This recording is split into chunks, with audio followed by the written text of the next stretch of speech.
The first time I went to China was in 1965, just very briefly. I was in the north in Tianjin and in Shanghai in 1968. At that time, travelled all over the country.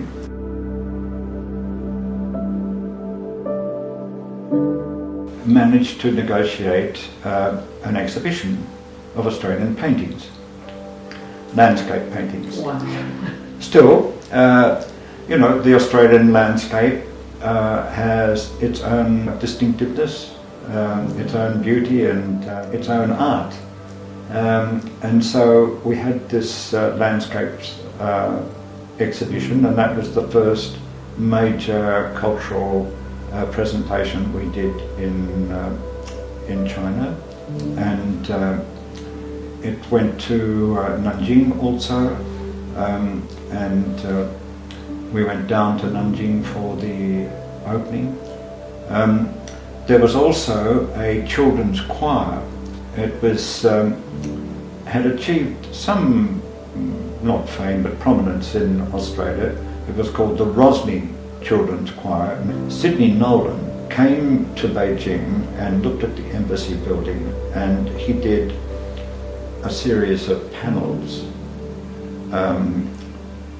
which became part of a much greater work, which is serpents and dragons. I think the end point, there were maybe 100 of these panels. They were in store for a long time, and then they were bought by David Walsh at Mona in Hobart. So we had a small number of those, which Nolan did for the embassy, and they hung in the embassy. And so when Whitlam came as Prime Minister, he came to the embassy and opened that as a kind of exhibition. And we had invited a very large number of Chinese officials. And so that was one of the very first presentations of Chinese, Australian art in that Chinese context.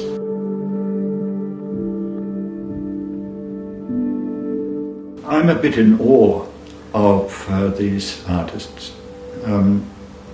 I think, I'm familiar with to some extent with the work of most of them, and I think their contribution is quite extraordinary. Their art is very impressive, and I would like to, someone who has been involved in the relationship over all of this time, I'd like to thank them for the contribution that they are making, have made up until now and are making now to our relations and to Australians' understanding of China and Chinese people. After all, it's people that matter, and that is what they are doing, and I believe this is wonderful. So congratulations to all of them, and to you, Ye Chin, and to Jeff Raby.